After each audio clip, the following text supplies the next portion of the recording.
जंगल में देखिए सभी दर्शकों भगवान परशुराम की धर्मशाला से आपको लाइव तस्वीरें दिखाई जा रही है। समय मीरा जो है समय पहुंचते हुए नजर आ रहे हैं।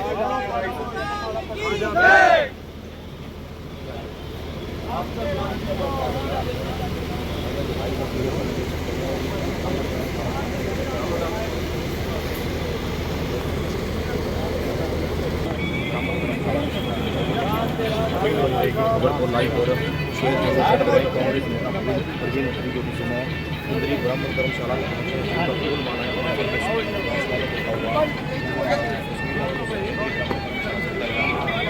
ब्राह्मण सम्मेलन का आयोजन किया गया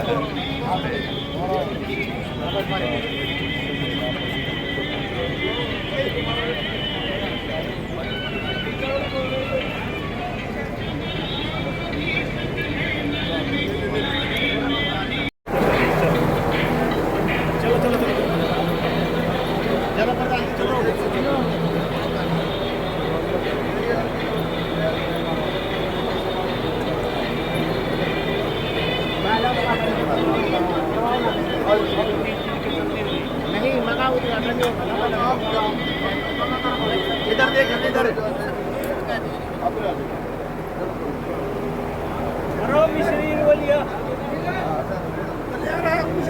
भगवान परशुराम की जय।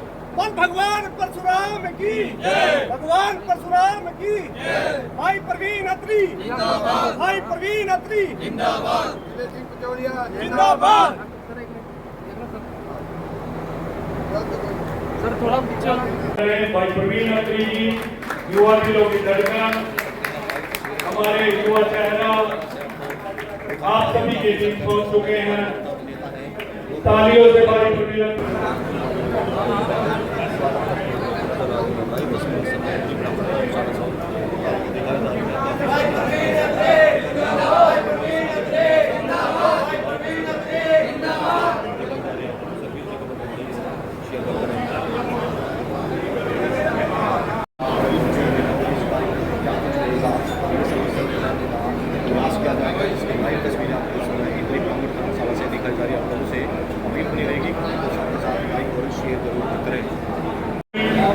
वो भी आपके लिए पहुंच चुके हैं।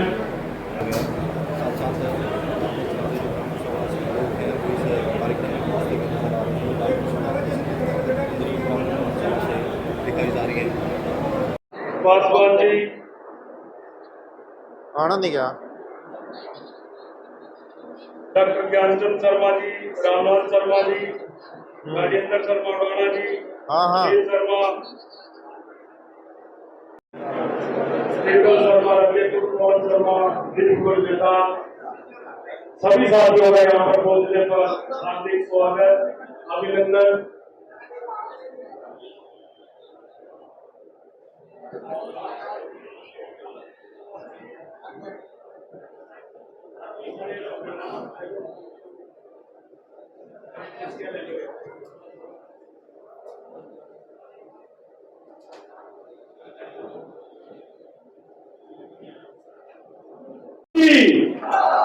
कांग्रेस पार्टी धोनी शर्मा भाई प्रवीण अत्री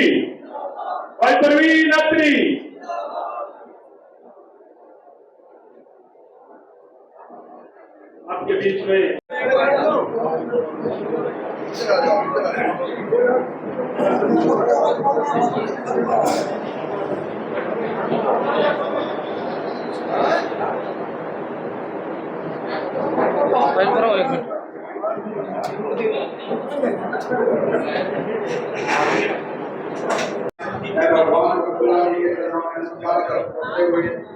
अपने समाज के और दूसरे समाज से आए हुए सभी जो भी जाति माता बहने जो यहाँ पर हैं, मैं उनका यहाँ पहुँचने पर बहुत बहुत स्वागत और धन्यवाद करता हूँ।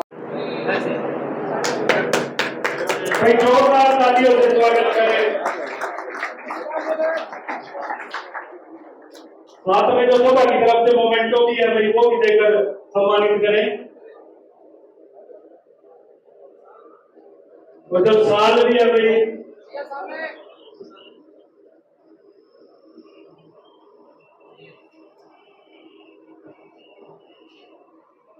जो शाल है वो सोमदत्त शर्मा जी, वो सभी साथी तालियों से भाई स्वागत करते रहे।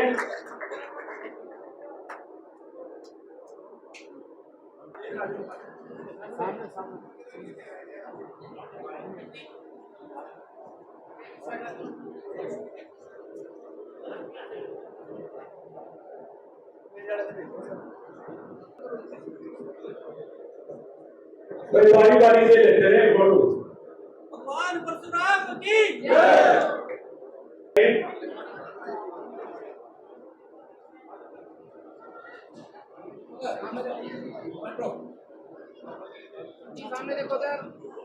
प्रवीण जी आप आएंगे।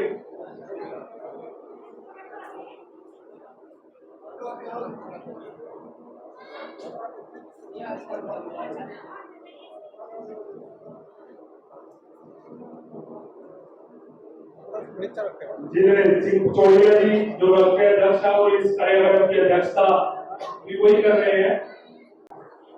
सुरेंद्र शर्मा जी अमरनाथ एडिशंस, सुरेंद्र शर्मा जी आगे आए।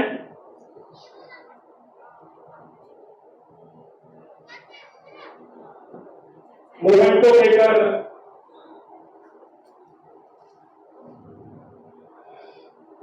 बहुत ही अच्छे बात के हमारे शर्मा जी अमरनाथ एडिशंस के जो मालिक है।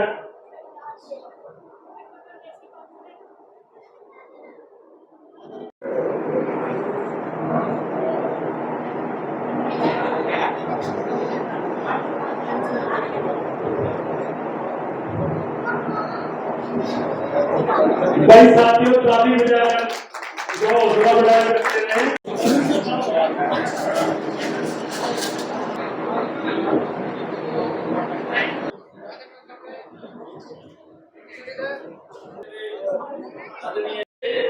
मैं दिल की गहराइयों से पूरी इंद्री ब्राह्मण समाज की तरफ से धन्यवाद करता हूँ, हार्दिक स्वागत करता हूँ।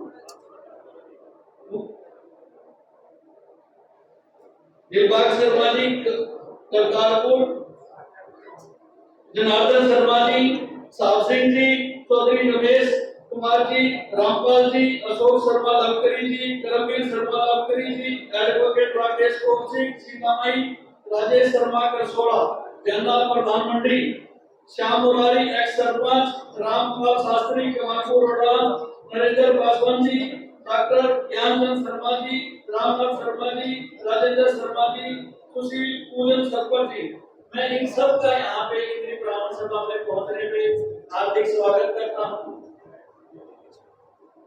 अखिलेश गौतम जी जो मेरे बहुत छोटे भाई हैं, इनका भी मैं स्वागत करता हूँ। सुभाष शर्मा राजेपुर वाले जी, लाजपत शर्मा समस्तपुर, भरत भूषण पाटिल जी समस्तपुर, रोशननाथ शर्मा बेहोरा जी, डॉक्टर रामनाथ सिंह का भी मैं स्वागत करता हूँ। थोड़ा सा दूर रहता है फिर भी स्वागत करता हूँ। छत्तीस बिरादरी के मेरे साथी आए हुए जो आज इतनी संख्या में पहुंचे हैं दूर दूर से, पूरी इंद्री हल्का से, मैं सबका हाथ जोड़कर नमस्कार करता हूँ, स्वागत करता हूँ। बाकी तो सब शर्मा जी ने, हमारे प्रधान जी ने, पेंडोली जी को बता ही दिया। करनाल लोकसभा जो है वो ब्राह्मणों की सीट रही है और पिछले जब से ये बीजेपी आई है, जब से इन्होंने, चाहे वो कांग्रेस हो चाहे वो बीजेपी हो, जब से ये बीजेपी आई है इन्होंने हमारे से ये सीट छीन ली है पिछले 10 सालों से। मैं पेंडोली जी से निवेदन करता हूँ कि हमारे करनाल के अंदर 9 विधानसभा सीटें बनती हैं, उसमें इस बार जो इंद्री विधानसभा से ब्राह्मण को प्रत्याशी बना के भेजा जाए, ये मैं शीर्ष नेतृत्व से निवेदन करता हूँ। मैंने भी कांग्रेस प्रत्याशी के रूप में अपना निवेदन दिया है। अगर कांग्रेस पार्टी मुझे उम्मीदवार बना के भेजती है तो इंद्री को नंबर 1 बना दूंगा, ये मेरा प्रॉमिस है। और जो समाज ने ये पगड़ी बना के मेरा मान सम्मान बढ़ाया है, आपकी इस पगड़ी की लाज रखूंगा पूरे हरियाणा के अंदर, कभी आपको झुकने नहीं दूंगा। चौधरी भूपेंद्र सिंह हुड्डा का नारा है कि हरियाणा नंबर 1 बनाना है फिर से, और मेरा एक नारा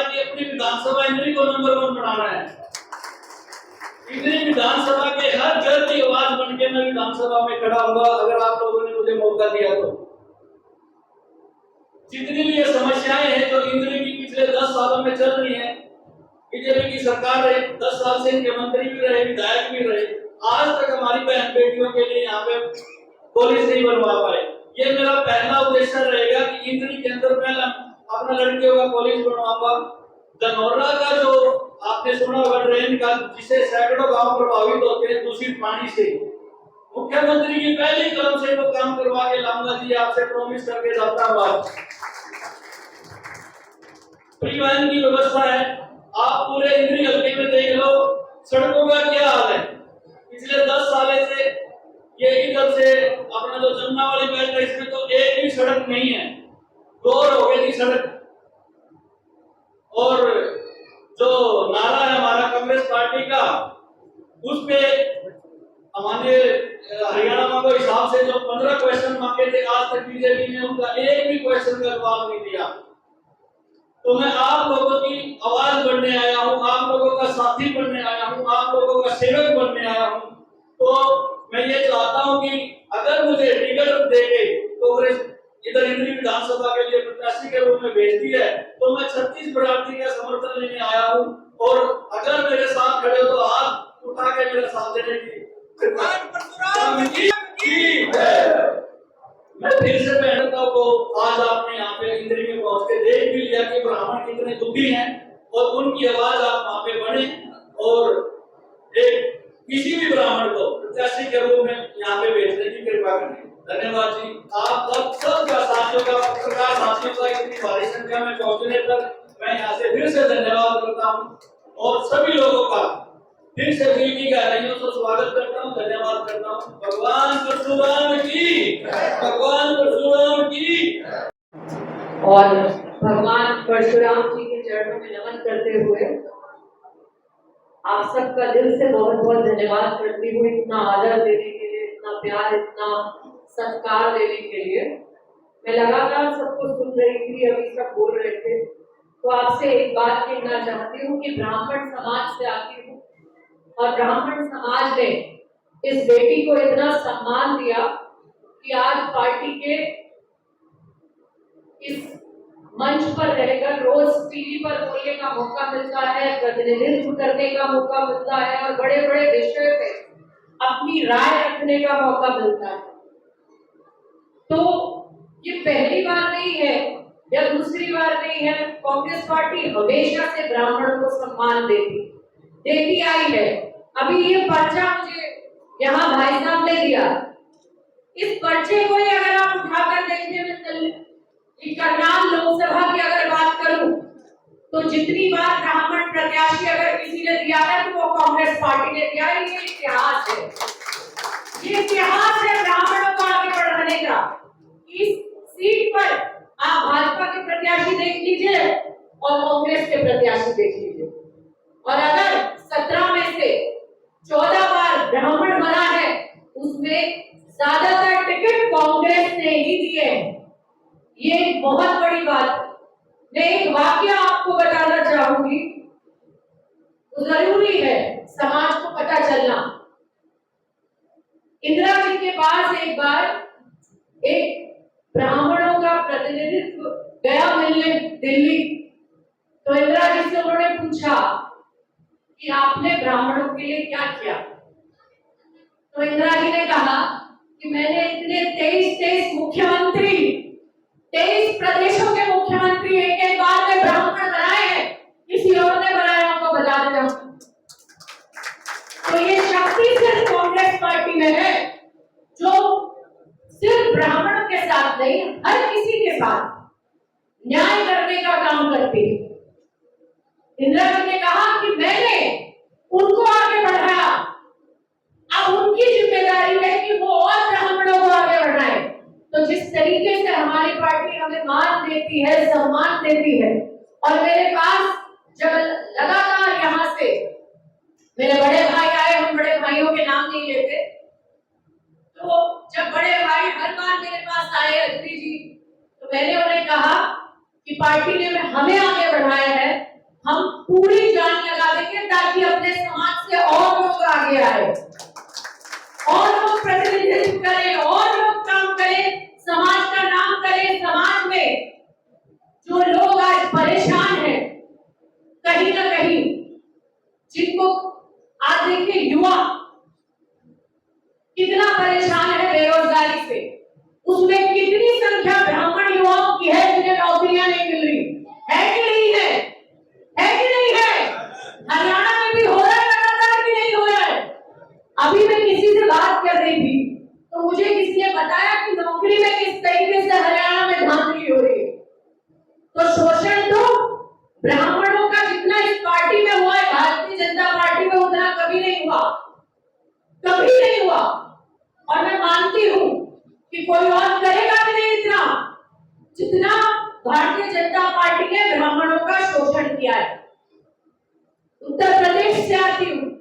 उत्तर प्रदेश में आप देखिए, जैसे ही शपथ हुई योगी आदित्यनाथ की, कहीं ये ब्राह्मण की हत्या, कहीं वो ब्राह्मण की हत्या, कभी वो ब्राह्मण की हत्या, रोज ये किस्से आए सबके सामने। तो ब्राह्मणों का शोषण जिस तरीके से इस सरकार में हुआ है ऐसा कभी नहीं हुआ।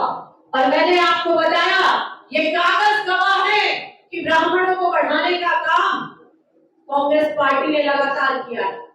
और मैं आपसे ये भी कहकर जाना चाहूंगी, आज हमारे नेता लगातार कह रहे हैं, जब वो जाति जनगणना की बात करते हैं तो वो सिर्फ कुछ जातियों की बात नहीं करते, वो इसलिए कहते हैं कि जैसे हरियाणा में ही 12% ब्राह्मण है, उस हिसाब से हरियाणा को प्रतिनिधित्व नहीं मिलता, ब्राह्मणों को प्रतिनिधित्व नहीं मिलता हरियाणा में। 10 साल से भाजपा सत्ता में, आप देखिए, तो ये जनगणना होनी चाहिए ताकि हमें भी हमारे हक मिले। क्योंकि राहुल जी ने भाषणों में कहा है कि गरीब जनरल कास्ट, गरीब जनरल कास्ट वो भी आज परेशान है, अपने हक से महरूम है। तो हमें भी हमारी भागीदारी मिलेगी। आप इस बात को समझिए, ये बहुत जरूरी है समझना। चुनाव में नेता आते हैं, चुनावी भाषण देते हैं, चले जाते हैं, वोट हुई, हार जीत हुई, चले गए और ये मसले फिर दब गए। आपने वो वीडियो मनोहर लाल खट्टर जी का देखा होगा, जब उन्होंने एक फरसे से एक ब्राह्मण भाई की गर्दन काटने की बात की। तो ब्राह्मण इतना दबा कुचला नहीं है कि कोई उसकी गर्दन पर फरसा चला सके। ये पूरा ब्राह्मण एक होकर ये बता सकता है कि हम शोषण नहीं होने देंगे, हम एक दूसरे के साथ खड़े हैं। खड़े हैं कि नहीं खड़े हैं? है कि नहीं खड़े हैं? अपना समाज अपने समाज के साथ है कि नहीं है? अगर आप अपने समाज की नहीं है तो आप किसी के नहीं है। ये शुरुआत घर से ही होती है, घर से ही होती है। जो अपने घर का नहीं वो कहीं का नहीं। तो मैं आपसे कहकर जाना चाहती हूँ ये बात कि एकता बंद मुट्ठी लाख की और खुल गई तो घात की। तो बंधे रहिए, एकजुट रहिए, अपनी ताकत को पहचानिए। इस ताकत से लोग कहां से कहां पहुंच गए। ये सरकारों में जो फेरबदल होते हैं, जातियां अपनी ताकतें दिखाती हैं। ब्राह्मण समाज एक ऐसा समाज है, वो सिर्फ अपनी जाति को साथ लेकर नहीं चलता, वो सारी बिरादरियों को, 36 बिरादरियों को इकट्ठा एक साथ रखने की ताकत अगर किसी समाज में है तो वो ब्राह्मण समाज में है। गवाह है इतिहास कि आज तक अगर सबको एक साथ कोई जाति रख पाई है तो वो ब्राह्मण जाति रख पाई है, एक ब्राह्मण रख पाया है। और मुझे पूरा यकीन है, मैं आपसे कहकर जाना चाहूंगी मेरे भाई के लिए कि ये लगातार हम इनके लिए प्रयास कर रहे हैं, लगातार प्रयास करेंगे। मैं आपसे कहकर जाना चाहूंगी कि इन्हें अगर पार्टी मौका देती है तो बढ़ चढ़कर एकजुट होकर आप ये इस टिकट को समझना कि आपका टिकट, आप ये समझना कि ये मेरा भाई चुनाव नहीं लड़ रहा, आप चुनाव लड़ रहे हैं।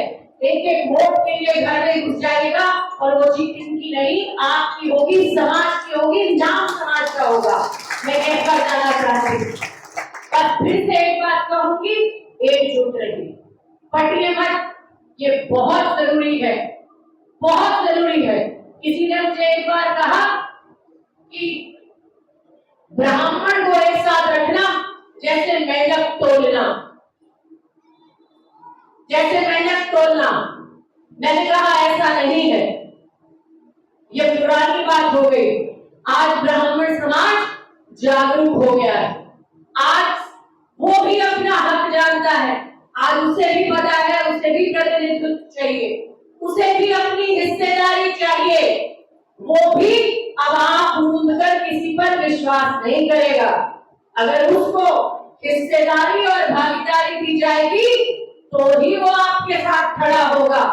इसीलिए मैं कह रही हूँ, जागरूक रहिए, सजग रहिए, एक साथ रहिए, एकजुट रहिए, ताकि हमारा शोषण ना हो सके, हमारा समाज आगे बढ़ सके, हमारे समाज के भाइयों को, बहनों को, बड़ों को, बुजुर्गों को आगे कहीं ना कहीं प्रतिनिधित्व मिल सके। बस इसी बात के साथ अपनी वाणी को विराम देती हूँ और आप सबका दिल से धन्यवाद करती हूँ कि आप सबने इतना मान दिया, आदर दिया, सत्कार दिया। और एक और बात कहना चाहती हूँ, हरियाणा में मैं पहली बार नहीं आ रही। हरियाणा में मैं सोनीपत लोकसभा, जब हुड्डा जी लोकसभा लड़ रहे थे तो वहां पर AICC की तरफ से ऑब्जर्वर रही, तो मैंने हरियाणा के लोगों का प्यार देखा, अपनत्व देखा, उनका वो ममतामयी रूप देखा कि जिस घर में मैं जाती थी, जहाँ बैठती थी, किस तरीके से बिना खाना खाए, बिना भेंट दिए मुझे लोग भेजा नहीं करते थे कि बेटी आई। ये हरियाणा का संस्कार है, ये हरियाणा के खून में है, हरियाणा के लोगों में आदर देना, सत्कार देना। मैं पिछले विधानसभा चुनाव में फिर 11 विधानसभाओं के लिए आई, यहाँ पर ऑब्जर्वर रही सोनीपत और जींद की। मैंने फिर काम किया, हरियाणा के लोगों से मुझे खास लगाव हो गया। मुझे ऐसा लगता है कि मेरा एक परिवार अगर वहां है गाजियाबाद में, तो एक मेरा परिवार इधर हरियाणा में भी है। जितना हरियाणा के लोग हर जगह हमारे परिवार में कई संकट आए, लेकिन मैंने देखा कि हरियाणा के लोगों की तादाद जिस तरीके से मेरे घर के लिए सुख दुख में खड़ी रही, तो ये आज हमारा भी फर्ज बनता है। ये अपनत्व, ये प्यार, ये मान, ये सम्मान जो आपने देकर अपनी जगह बनाई है, मैं आपसे कहना चाहती हूँ, एक नेता के तौर पर नहीं, एक बेटी के तौर पर, बहन के तौर पर, आपको कहीं मेरी जरूरत पड़े, आज भी और आज के बाद भी आप याद कीजिएगा, मैं आपके बीच में खड़ी पाऊंगी। बहुत बहुत धन्यवाद। जय हिंद, परशुराम भगवान